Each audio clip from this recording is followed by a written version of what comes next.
Diji ya ce a yi abban dai kanawa ba don rinto ba, abba kai ne gwamnan kanawa abba. Ba don rinto ba, abba da kai ne gwamnan kanawa. A wancan zaben ma abba kai ne zabun tallakawa, amma daɗin gobe saurin zuwa a fito zaɓe kanawa.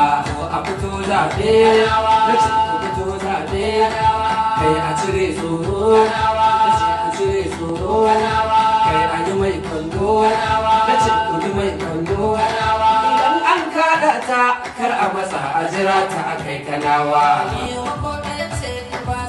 A yi abban ne kanawa.